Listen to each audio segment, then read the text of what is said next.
चलिए, good evening student. किस section 21 में स्वागत है। दिल से स्वागत है सभी लोग को। प्लीज जज्बे के साथ, रंगत के साथ आइए और ज्यादा से ज्यादा लोगों के बीच सेशन को शेयर कीजिए। हम देख रहे हैं सर जी ना आप लोग सेशन को शेयर कर रहे हैं और नहीं सर जी आप लोग ज्यादा से ज्यादा जुड़ रहे हैं। फिर से करें बाबू, दोनों ओर से ताली बजेगी तो मजा आएगी, राधा भी नाचेगी सर जी। बस जुड़िए आप लोग, ठीक ना। बहुत जल्द इसी चैनल पर बीपीएससी की बैच और एडवांस की क्लासेस शुरू होगी, ठीक ना। चलिए स्टार्ट करते हैं। क्यों किसको सारनाथ कहाँ स्थित है? ठीक, बिहार, उत्तर प्रदेश, नेपाल, मध्य प्रदेश। कुछ लोग आंसर दे रहे हैं, कुछ सही दे रहे हैं और कुछ लोग अभी आंसर में सोच रहे हैं। दीजिए, ज्यादा से ज्यादा मात्रा में सेशन को जोड़िए और आंसर देते जाइए आप लोग, ठीक ना। जितने लोग हैं आंसर दीजिए, आंसर दीजिए। प्लीज लाइक कीजिए, कमेंट कीजिए, शेयर कीजिए। ज्यादा से ज्यादा संख्या में लोगों को बुलाइए, लोगों को जोड़िए। बात कर रहे सारनाथ। बाबू रे सारनाथ तो वाराणसी में है, यानी कि बाबू रे बनारस। गौतम बुद्ध ने पहला उपदेश सारनाथ में दिया था, मतलब पहला भाषण सारनाथ में पाली भाषा में दिया था। आंसर क्या होगा? बनारस। तो बनारस किस राज्य में है रे बाबू? उत्तर प्रदेश में। आंसर क्या होगा? बी। महात्मा बुद्ध पहला उपदेश सारनाथ में दिए थे, किस भाषा में? पाली भाषा में। मतलब पहली बार धर्म का संचार किया उन्होंने, और किस भाषा में दोस्त? पाली भाषा में। और सारनाथ कहाँ है? उत्तर प्रदेश में। प्लीज सेशन को शेयर कर दीजिए। सर जी मजा नहीं आ रहा है, फिर से कह रहे हैं बैंड बाजा लेकर नहीं आएंगे हम लोग, ठीक ना। आपकी दुल्हन को सजाना है बाबू रे, कल हमने बताया था साजन तेरी दुल्हन सजाऊंगी। सभी लोग चलिए नेक्स्ट क्वेश्चन की बात कर रहे हैं हम लोग। ये भी आसान क्वेश्चन बाबू रे, ये तो ऑप्शन से निकल जा रहा है। कम समय में आंसर देना, उसी की गणना होगी। माना कि मुश्किल बड़ी है, ये इंतहा की घड़ी है। याद करना ना बाबू, माना कि मुश्किल बड़ी है, ये इंतहा की घड़ी है। मुश्किल होगी लेकिन रिजल्ट लाना है और अच्छा लाना है। बाबू रे बताइए, भारत की सबसे बड़ी न्यायालय कौन सा है? और इससे आसान क्वेश्चन तो किसी एग्जाम में पूछा है, तो पूछा है रे मेरे दोस्त, किस परीक्षा में? एनटीपीसी में। हम लोग चूज किस में पूछ रहे हैं? 21 में, ठीक ना। अब फिर से वही बात, माना कि मुश्किल बड़ी है, ये इंतहा की घड़ी है। सबकी इंतहा की घड़ी है दोस्त। सभी लोग आंसर दो एक बार, सभी लोग एनर्जी से लिखिए। सभी लोग जय हिंद, सब लोग लिखिए इनकलाब जिंदाबाद। प्रेजेंटी जनाइए जितने लोग ऊर्जा के साथ, सब लोग लिखिए जय हिंद, जय हिंद। सभी लोग लिखिए। पल में गुजर जाना है सर जी, ठीक ना। आंसर दीजिए, आंसर दीजिए। भारत में पहली बात रे बाबू, न्यायपालिका। न्यायपालिका इधर दिखाई दे रहा होगा, ध्यान से देखिए। न्यायपालिका की बात करते हैं बाबू ने, न्यायपालिका में हमारे राष्ट्रपति भी आते हैं, ठीक। इसके बाद सर जी आएंगे सुप्रीम कोर्ट, जिसको हम लोग उच्चतम न्यायालय कहते हैं, ठीक ना। इसके बाद रेलल्ला आएगा आपका उच्च न्यायालय, जिसको हाई कोर्ट कहते हैं। उच्च न्यायालय हाई कोर्ट कहते हैं, ठीक ना। एचजी। इसके बाद सर जी आएगा जिला न्यायालय, जिला न्यायालय। इसके बाद आएगा बाबू रे अनुमंडल न्यायालय,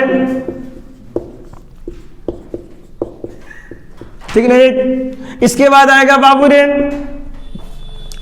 जिला न्यायालय, उच्चतम न्यायालय, उसके अनुमंडल न्यायालय के बाद बाबू आ जाएगा आपका थाना। ठीक ना। ये परिभाषा बना किसका? न्यायपालिका का। सबसे न्यायपालिका की बड़ी श्रेणी राष्ट्रपति, उसके बाद सुप्रीम कोर्ट, उसके बाद हाई कोर्ट, उसके बाद जिला न्यायालय, उसके बाद अनुमंडल, उसके बाद थाना। ठीक ना। हेमे लाठी बरसेला सर जी। एक और होता है सर जी, इसको हम लोग कहते हैं फैमिली कोर्ट। ठीक ना। फैमिली कोर्ट बाबू रे यही में मिलेला तलाक शादीशुदा आदमी के। एकरे में सर जी देखा ना, मान ला ना एगो लड़का एगो लड़की दोनों भाग बोली सन। ठीक। अब भाग के जहां शादी करी सन, कौन न्यायालय में जीगा सन? फैमिली न्यायालय में जीगा सन। ठीक ना। जो हर जिला में स्थित होता है। यही न्यायालय सर जी मैरिड का क्या बनाता है? सर्टिफिकेट बना कर देता है कि ला तू आज से क्या हुआ जा, पति और पत्नी हो गए। ऐसा बात बेवकूफी वाला बात है। फैमिली लेने नहीं जाना है, हम करेंगे शादी जब नौकरी लेंगे। ठीक ना। अब मान लो ना कोनो औरत एक अपना पति के क्या देता, ठीक ना, तलाक देती है। अब तलाक दे वजह तो कोना में फैमिली कोर्ट में जाए। अब तौनी से खातिर तलाक होला हो। ठीक ना।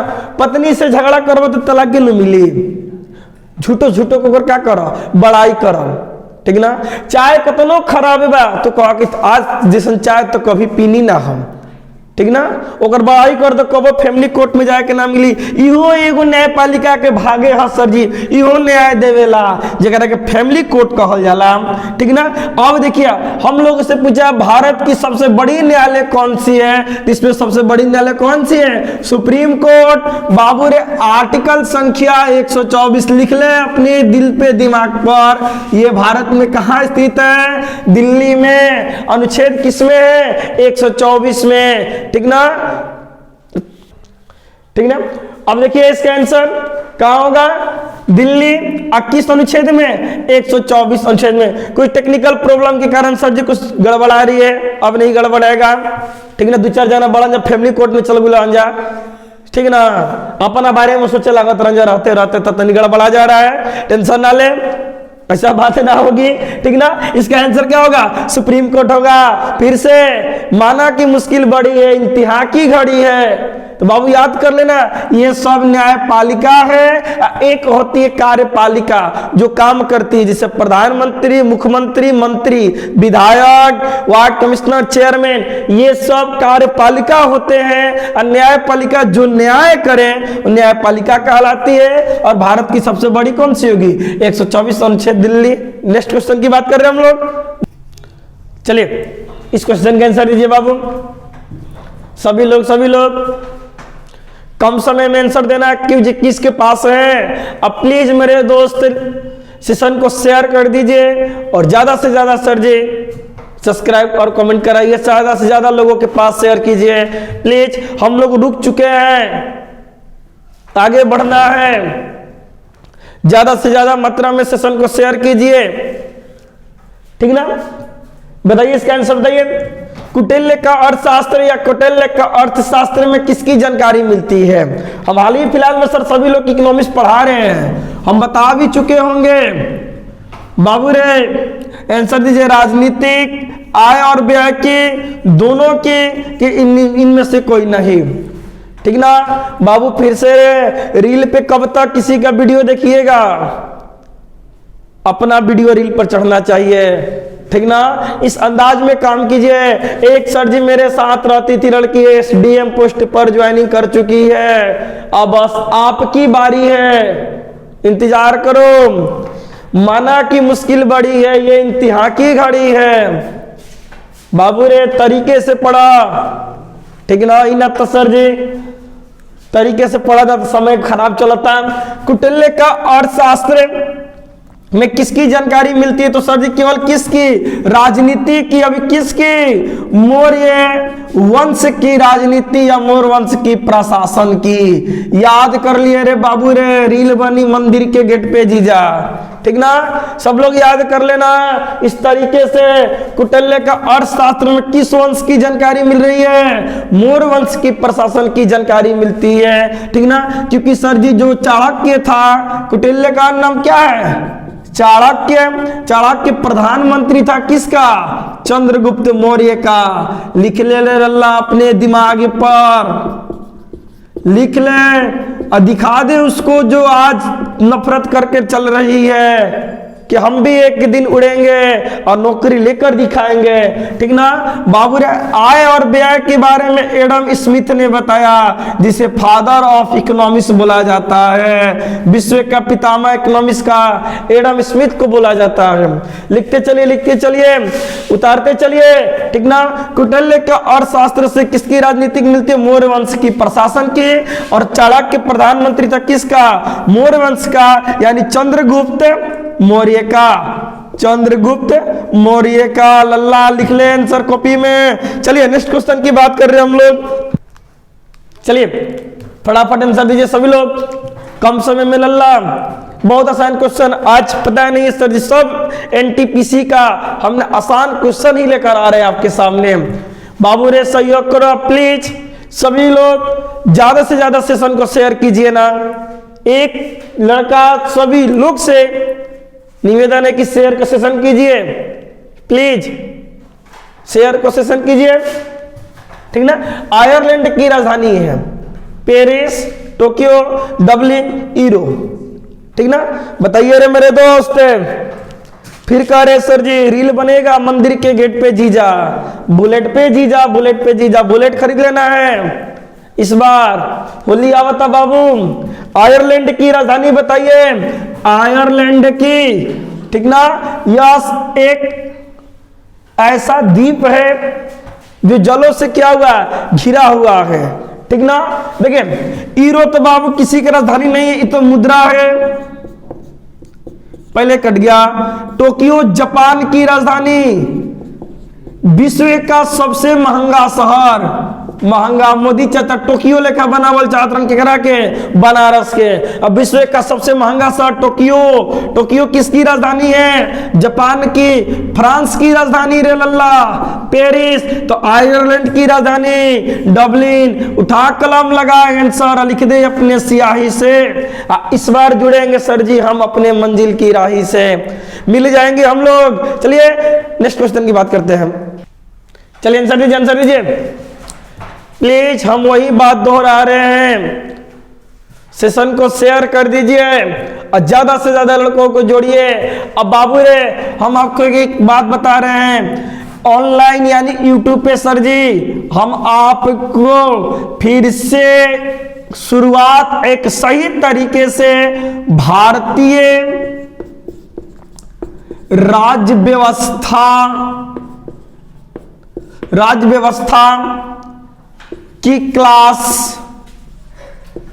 शुरू कर रहे हैं, ठीक ना? राज्य व्यवस्था की क्लास शुरू कर रहे हैं। भारतीय राज्य व्यवस्था बीपीएससी स्तर तक, और बिहार का क्वेश्चन सर जी हम इसी में चलाएंगे, यही gk.mantra12 पर। प्लीज ज्यादा से ज्यादा लोगों के बीच क्या कर दीजिए, इस बात को फैला दीजिए। अब क्रांति लेकर आएंगे सर जी, विश्वास कर ला मेरे लल्ला, ठीक ना?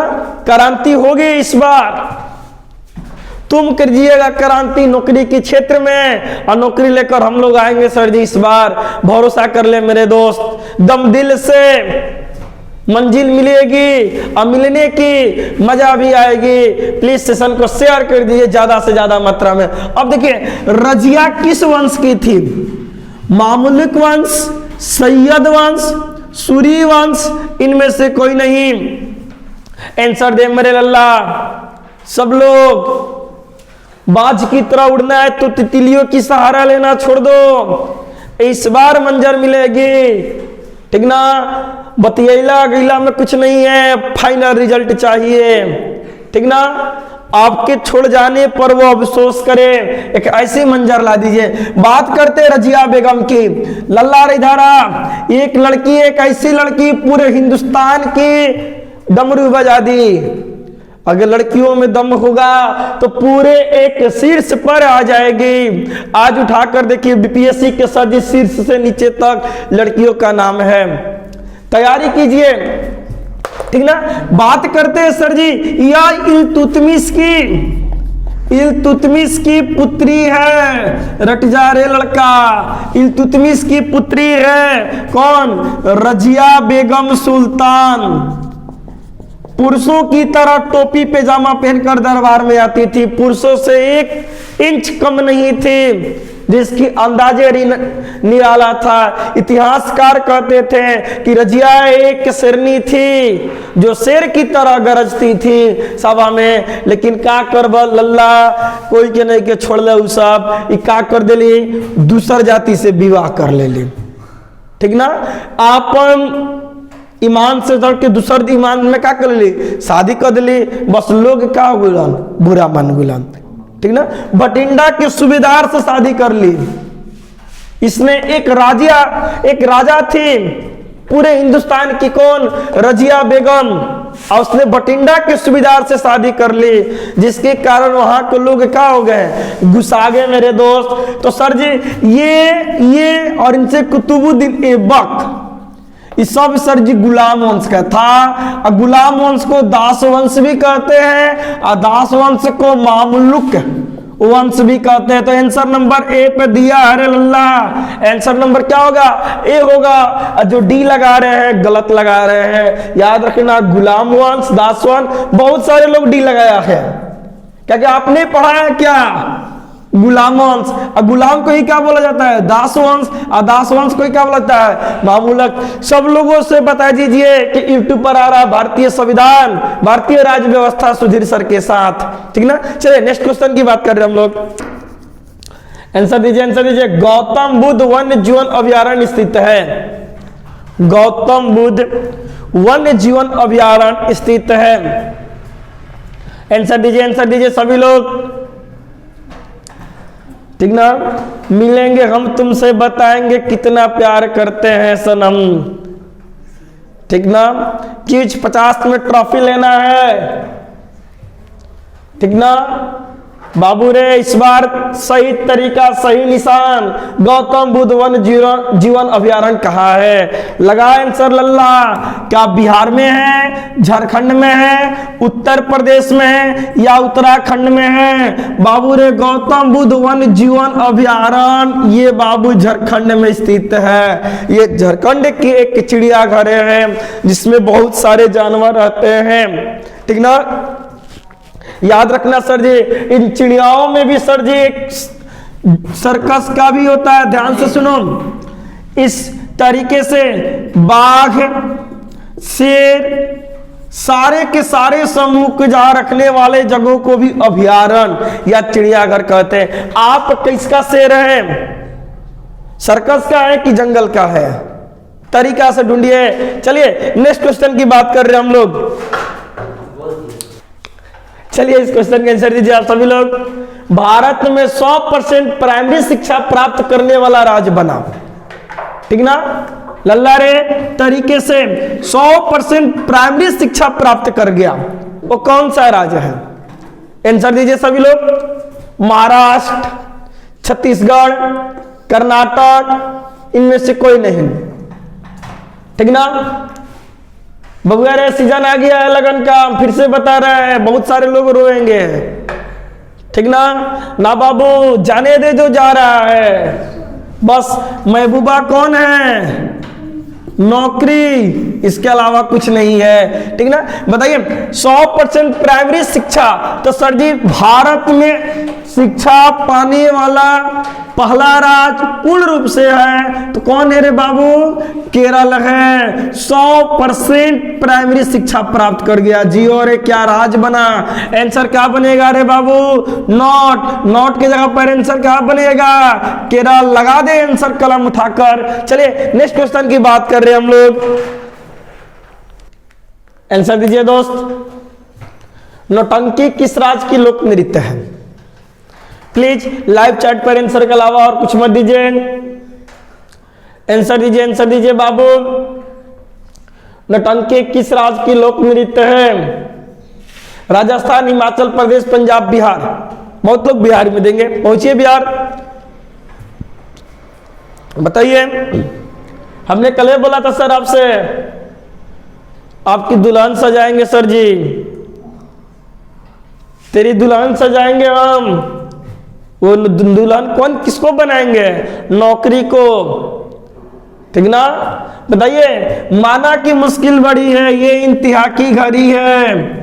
नौटंकी किस राज्य की लोक नृत्य है? बाबू रे, ऐसे देखो बिहार के कुछ क्षेत्र में किया जाता है नौटंकी, लेकिन बिहार में सबसे ज्यादा विदेशिया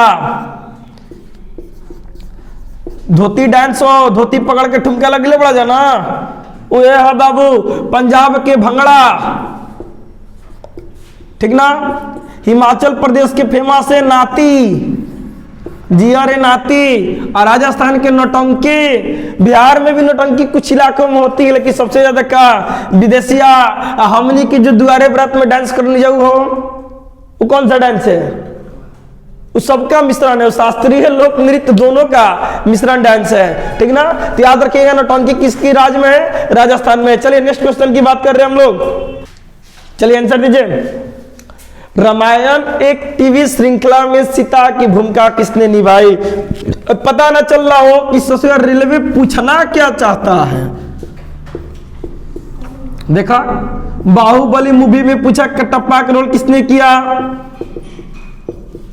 ये क्वेश्चन। उसके बाद रामायण टीवी श्रृंखला में सीता की भूमिका किसने निभाई, ये क्वेश्चन आपके सामने, ठीक ना? पहले देखिए, रामायण था सर जी किसके द्वारा टीवी सीरियल आ रहा था? रामानंद सागर का, याद रखिएगा, रामानंद सागर, रामानंद सागर की प्रस्तुति थी। ये कब आया था टीवी पे? हो ये टीवी पर कब चलाया गया था? तो 1986-88 में।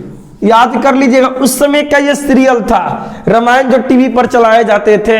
रामानंद सागर प्रस्तुति होता था, उनके बैनर तले सीरियल को दिखाया गया। और कब पेश किया गया था बाबू रे? और 1986 और 88 में, ठीक ना? उसी सीरियल में सीता की भूमिका किसने निभाई, ये क्वेश्चन पूछा हुआ है, ठीक ना? देखिए, रेलवे की क्वेश्चन रेलवे की तरह क्या होता है? अजूबा और अजनबी होता है, ठीक ना? जुड़िए सभी लोग मेरे साथ, सभी लोग सेशन को शेयर कर दीजिए। बताइए, रामायण के टीवी, रामायण किसके द्वारा प्रस्तुत किया था? रामानंद सागर के द्वारा। और किस ईस्वी में? 1986 और 88 में, ठीक है ना? बताइए, दीपिका पादुकोण, अरे बाप रे बाप, दीपिका पादुकोण होगी हो, इस सीधा बनियान हदे है, दीपिका पादुकोण सीधा बनेगी। बट सरोजनी नायिका एक नृत्यकार है जो हिंदी फिल्म में डांस सिखाती है। संभावना सेठ तो खुद भोजपुरी एक्टर है, ठीक ना? ये भोजपुरी क्या है? एक्टर है, संभावना सेठ। आंसर क्या बनेगा? दीपिका चिखलिया। याद रखना, दीपिका चिखलिया के वास्तव में 2 लड़की है, लेकिन आज भी लोग जानते हैं कि सीता की कौन लड़का था, लव कुश, लेकिन रियल लाइफ में सर जी इसके 2 लड़कियां हैं। तो याद रखिए, रामायण में सीता की भूमिका किसने निभाई? दीपिका चिखलिया। चलिए नेक्स्ट क्वेश्चन की बात कर रहे हैं हम लोग। चलिए आंसर दीजिए सब लोग, लल्ला आंसर दो, सभी लोग जुड़ जाइए, जुड़ जाइए। सूर्य मंदिर कहां पर स्थित है? आंसर दीजिए सभी लोग, तैयार हो जा दोस्त, कमर कस लो। जीके मंत्रा पर बीपीएससी की स्पेशल क्लास, और उसके बाद भारतीय राज्य व्यवस्था स्पेशल क्लास की तैयारी में हो जाइए। ये शाम 3 बजे होगी, ये शाम 3 बजे होगी, ठीक ना? आईसी पर बाबू रे एडवांस मैथ की क्लास होगी। और उसके बाद सर जी आपके सर इसी चैनल पर आएंगे मैथ का भी। बस ज्यादा से ज्यादा लोगों के पास शेयर कर दीजिए लल्ला, कि कुछ दिनों की बात है, सेटअप धीरे धीरे सब मेरा मजबूत हो रहा है। आप लिंक को शेयर कर दीजिए, ज्यादा से ज्यादा मात्रा लोगों के पास शेयर कर दीजिए, ठीक ना। अब देखिए बात कर रहे हैं सर जी, सौर मंदिर कहां पर स्थित है, ठीक ना। महाबलीपुरम में, मदुरई में, धनुषकोटी या कांचीपुरम में? आंसर दीजिए सभी लोग, ठीक ना। पहले बाबू रे, धनुषकोटी एक द्वीप है, ठीक ना, एक द्वीप है। द्वीप मतलब जिसके चारों ओर क्या है, पानी हो, ये द्वीप समूह है धनुषकोटी।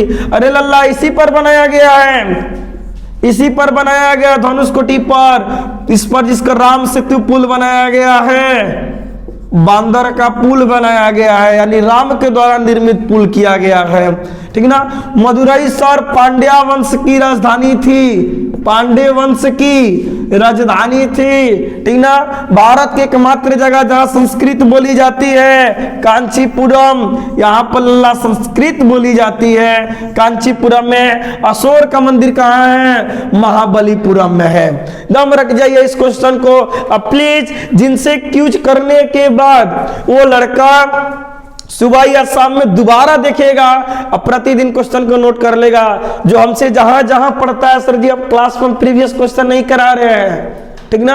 आप सभी लोग क्यूज सेक्शन दिखने के बाद तुरंत इसे पुनः चालू करके अब प्लीज कॉपी पे क्वेश्चन को नोट कीजिएगा सभी लोग। ये विनती है एक सर के आपसे, कॉपी पे जरूर लिख लल्ला। घमंड की बात नहीं होना चाहिए कि सर जी हमें याद है। छोटी छोटी क्वेश्चन आपको उठाकर पटक देगी परीक्षा में, महसूस की न करना होगा। ग्रुप डी में सर जी मीटर प्रति सेकंड, सेकंड मीटर प्रति में गड़बड़ आ गया था लोग, ऐसा दिन नहीं आए, ठीक है। फिर मिलते हैं कल सर जी 2 वीडियो के साथ, एक दोपहर में 1 बजे और नाइट में क्यू सेक्शन में। तब तक के लिए हमारे टीम की ओर से आप सभी को शुभ रात्रि, good night, thank you. Q section 22 में मिलते हैं।